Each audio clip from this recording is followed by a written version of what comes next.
नमस्कार, आप देख रहे हैं अपना बिहार। मैं हूं आपके साथ विभा उपाध्याय। मुख्यमंत्री नीतीश कुमार ने लगातार दूसरे दिन बड़ा बयान दिया है और साफ ये कर दिया कि 2 बार गलती से इधर से उधर हो गए थे, लेकिन अब कहीं नहीं जाने वाले हैं। एनडीए के अपने पुराने साथी के साथ वो मौजूद हैं और अब इधर से उधर जाने का सवाल ही नहीं है। यानी नीतीश कुमार ने 2025 के चुनाव से पहले राजनीति में खेला होने के सभी अफवाहों पर विराम लगा दिया है। मुजफ्फरपुर में प्रगति यात्रा के दौरान मीडिया से बातचीत के दौरान बिहार के मुख्यमंत्री नीतीश कुमार ने कहा कि 2 बार गलती से उन लोगों के साथ चले गए थे, लेकिन अब फिर से पुराने साथी के वो साथ हैं। सीएम ने बिना किसी का नाम लिए आरजेडी पर कोई काम नहीं करने का आरोप लगाया। इसके पहले कल गोपालगंज में भी सीएम नीतीश कुमार ने कहा था कि 2 बार गलती हो गई, अब एनडीए को छोड़कर कहीं नहीं जाने वाले हैं। अब पहले जो था वो सबको खूब प्रेस वाला देते हैं। अरे हम तो 2 बार गलती से उस सबके साथ जोड़ दिया, अब तो हम फिर पुराना साथी में हैं। तो उसी से मैंने हम किए जी। तो सब कोई काम किया, कोई महिला का शाम के बाद कोई निकलता था, कोई महिला को किया। हम लोग कितना ज्यादा पुरुष के लिए, महिला के लिए, हर जात के लिए, हिंदू का, मुस्लिम का, अपर कास्ट, पिछड़ा, अति पिछड़ा, दलित, मात्र, सबके लिए हम लोगों ने काम किया। तो नीतीश कुमार के बयान पर एक बार फिर से सियासत गर्मा गई है। सत्ता पक्ष के लोग लालू प्रसाद और आरजेडी पर जनता को बीच भ्रम फैलाने का आरोप लगाते नजर आए, तो विपक्ष का यह दावा है कि नीतीश कुमार को अब विपक्ष में आखिर बुला ही कौन रहा है। जब उन विराम लगाते हैं तो आप समझ जाइए कि अंगड़ाई लेने वाले हैं। नीतीश जी जब कहे ना तो उसका मतलब ना नहीं होता है, क्योंकि नीतीश जी के बारे में सबको पता है कि इंडिया गठबंधन में आते हैं तो कहते हैं कसम से मिट्टी में मिल जाएंगे, उधर नहीं जाएंगे। नीतीश कुमार जी के नेतृत्व में और भारतीय जनता पार्टी के नेतृत्व में पिछले 20 वर्षों में बिहार में बेहतरीन विकास के काम हुए, जिसको राजद पचा नहीं पा रहा है और बिहार के राजनीति को स्थिरता की तरफ ले जाने का प्रयास करता रहता है। सच्चाई ये है कि नीतीश कुमार पहले भी हमारे साथ थे, नीतीश कुमार आज भी हमारे साथ हैं, नीतीश कुमार आगे भी हमारे ही साथ रहने वाले हैं। जब स्वयं सीएम ने ही ये बात कह दी तो इन विषयों पर चर्चा करने का कोई महत्व ही नहीं बचा। माननीय मुख्यमंत्री नीतीश कुमार जी लगता है किसी मुगालते में थे कि राजद उनको लेने के लिए तैयार है। तेजस्वी जी ने स्पष्ट कह दिया है कि वो अपने विदाई यात्रा पे निकल गए हैं। बिहार की जनता को चाहिए एक ऐसी सरकार, एक ऐसी युवा सरकार जो कि माँ बहन की इज्जत करे, जो युवा की इज्जत करे, जो वृद्ध की इज्जत करे, और ये सब सिर्फ तेजस्वी प्रसाद यादव जी ही कर सकते हैं। 2025 के विधानसभा चुनाव में आदरणीय मुख्यमंत्री नीतीश कुमार जी के नेतृत्व में एनडीए भारी बहुमत के साथ चुनाव जीतकर आ रहा है। लालू जी घबराहट में इस तरह की बातें कर रहे हैं। पुनः मुख्यमंत्री के पद पर नीतीश कुमार जी पदस्थापित होंगे, इसमें कहीं से कोई किंतु परंतु नहीं है।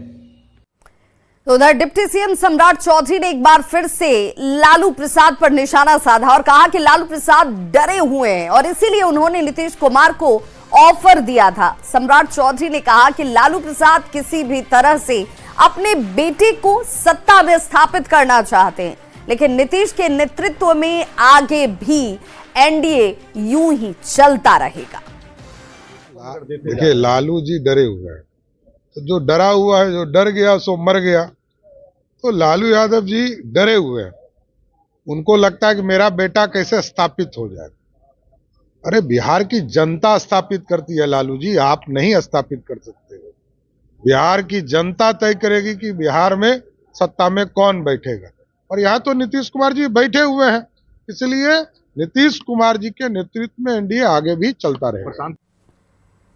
जनसुराज के संयोजक प्रशांत किशोर आज चौथे दिन भी पटना के गांधी मैदान में अनशन पर ही बैठे हुए हैं और उनका यह आंदोलन अब भी जारी है। प्रशांत किशोर के आंदोलन पर कुछ राजनीतिक दलों ने पलटवार किया, जिसमें तेजस्वी यादव भी शामिल हैं, जिस पर प्रशांत किशोर ने कहा कि बिहार के युवाओं के मुद्दे पर तेजस्वी हो या फिर राहुल गांधी हो, उन सभी को आना चाहिए। उनका स्वागत है अगर वो यहां आए, क्योंकि ये आंदोलन राजनीतिक नहीं है। जो मेरी शिकायत कर रहा रहा है, गाली दे रहा है, उसके कुछ शिकवे शिकायत हैं, कंप्लेन है, उस पर मुझे कोई दिक्कत नहीं है।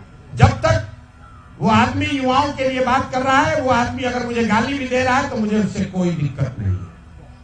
तेजस्वी यादव जी आ जाएं, वो इसका नेतृत्व करे, हम इसके पीछे चलने को तैयार हैं। राहुल गांधी आ जाए, राहुल गांधी आए और वो नेतृत्व करे। वो लोग तो हम लोग से बहुत बड़े हैं, राहुल गांधी के 100 सांसद हैं। अगर वो आ जाएंगे तो छात्रों की आवाज और बुलंद हो जाएगी। तो तेजस्वी यादव और राहुल गांधी को आंदोलन का नेतृत्व करने के प्रशांत किशोर के इस ऑफर पर आरजेडी ने पलटवार किया। आरजेडी ने कहा कि प्रशांत किशोर कोई बीपीएससी अभ्यर्थी नहीं है और तेजस्वी यादव पीके की तरह राजनीति नहीं करते, वे छात्रों के साथ खड़े हैं। प्रशांत किशोर जी, आप बीपीएससी के परीक्षार्थी हैं क्या? आप बीपीएससी के अभ्यर्थी हैं क्या? जो आप कहते हैं कि आंदोलन का नेतृत्व आकर के तेजस्वी जी करें। तेजस्वी जी बीपीएससी अभ्यर्थियों के साथ लगातार उनके लिए नैतिक समर्थन दे रहे हैं और स्पष्ट रूप से हम सड़क से लेकर के सदन तक उनकी आवाज उठाते रहेंगे। हम आप लोगों की तरह राजनीति नहीं करते हैं। तो जन सुराज के संयोजक प्रशांत किशोर बिहार में युवाओं के मुद्दे पर पटना के गांधी मैदान में अनशन पर बैठे हैं, सत्याग्रह कर रहे हैं। उधर मोतिहारी में प्रशांत किशोर से जुड़े नीरज कुमार सिंह के ठिकाने पर केंद्रीय एजेंसियों की कार्रवाई पर अब इस वक्त सियासत जो है वो तेज हो गई है।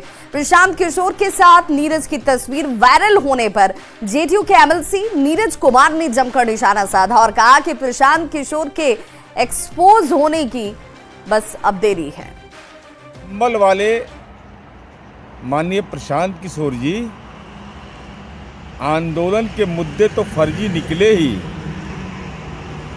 लेकिन आपका चंपारण का पदयात्रा, कैसे कैसे लोगों की संगति आपके साथ थी। आप तो मंथन करने वाले लोग हैं, तो कैसे चरित्र के लोग जिनके ईओयू का छापेमारी होता है, जमीन कारोबार से जुड़ा हुआ व्यक्ति क्या आपके राजनीतिक प्रतिबद्धता में सहायक होता है?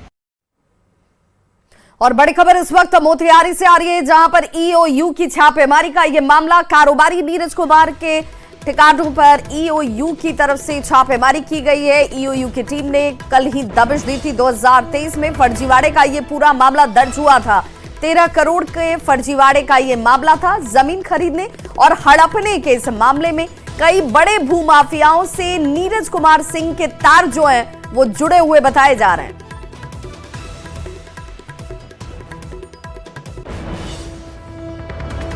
पूर्व उप मुख्यमंत्री सुशील कुमार मोदी की आज जयंती है। इस मौके पर श्री कृष्ण मेमोरियल हॉल में जयंती समारोह का आयोजन किया गया, जिसमें मुख्यमंत्री नीतीश कुमार ने भी पूर्व डिप्टी सीएम को श्रद्धांजलि अर्पित की और उनके काम को याद किया गया। नीतीश कुमार के साथ डिप्टी सीएम सम्राट चौधरी और विजय कुमार सिन्हा के अलावे जल संसाधन मंत्री विजय कुमार चौधरी और स्वास्थ्य मंत्री मंगल पांडे भी मौजूद रहे।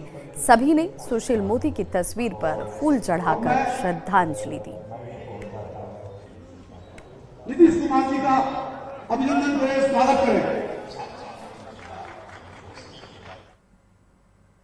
तो प्रगति यात्रा के दूसरे दिन मुख्यमंत्री नीतीश कुमार ने मुजफ्फरपुर में करोड़ों की योजनाओं की सौगात दी है। इस मौके पर मुख्यमंत्री ने जीविका दीदियों से संवाद किया, विकास योजनाओं का जायजा लिया और 500 करोड़ की योजनाओं की सौगात दी, जिसमें नरौली में करीब 30 करोड़ की लागत से बने आश्रय स्थल के साथ ही पंचायत सरकार भवन, आंगनबाड़ी केंद्र और मनरेगा तालाब का उद्घाटन भी शामिल है।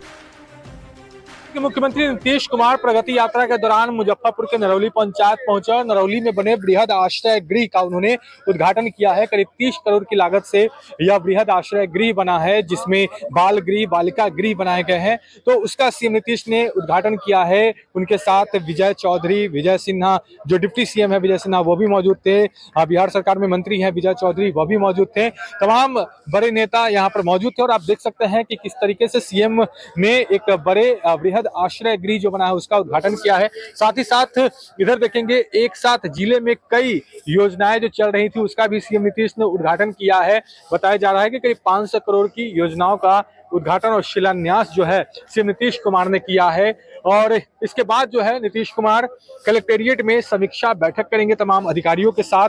और यहाँ पर तमाम शिलापट को आप देख रहे हैं, जैसे जितने भी अलग अलग विभाग के जो योजनाएं पर काम चल रही थी उन सब का आज उद्घाटन मुख्यमंत्री नीतीश कुमार के द्वारा की गई है। बताया जा रहा है कि करीब 500 करोड़ की सौगात जो है वह मुजफ्फरपुर को दिया गया है मुख्यमंत्री के हाथों। तो कहीं ना कहीं आज एक बेहतर अवसर मुजफ्फरपुर के लिए था, जहां मुख्यमंत्री नीतीश कुमार जो है प्रगति यात्रा के दौरान मुजफ्फरपुर पहुंचे थे और उसके बाद अब वह नरौली से समीक्षा बैठक के लिए कलेक्टेरिएट जाएंगे। तो कई महत्वपूर्ण चीजों का निर्माण जो है वह होना था। आरओबी का निर्माण होना है, कई पुलों का निर्माण होना है, फोरलेन का निर्माण होना है, वही बृहद आश्रय गृह बना है, पंचायत सरकार भवन बना है। ऐसे कई विभागों के कई योजनाओं का जो है शिलान्यास और उद्घाटन बिहार के मुख्यमंत्री नीतीश कुमार ने मुजफ्फरपुर के नरौली में किया है। मुजफ्फरपुर से न्यूज 18 के लिए प्रियांक सौरभ। अतुल सुभाष सुसाइड केस में आरोपी पत्नी निकिता सिंघानिया, सास और साले को जमानत मिले का मृतक अतुल सुभाष के पिता ने विरोध किया है। पवन कुमार मोदी ने कहा कि कानूनी प्रक्रिया के तहत जमानत दी गई, लेकिन उन्हें जमानत नहीं दी जानी चाहिए थी। उन्होंने फिर से पोते की कस्टडी की मांग को दोहराया। तो कानूनी प्रक्रिया के अंतर्गत है, लेकिन अभी उनको बेल मिलना नहीं चाहिए था, लेकिन उन लोग का बेल मिल गया है। मेरे को भी जानकारी कल हुई है, पीछे कर लिया। अब तो हम अपने पोते की चिंता हो रही है कि पोता मेरा कहाँ है, नहीं है। पोते के लिए हम लोग को कर्नाटका पुलिस के, बेंगलोर पुलिस के द्वारा कुछ जानकारी मिली है कि वो फरीदा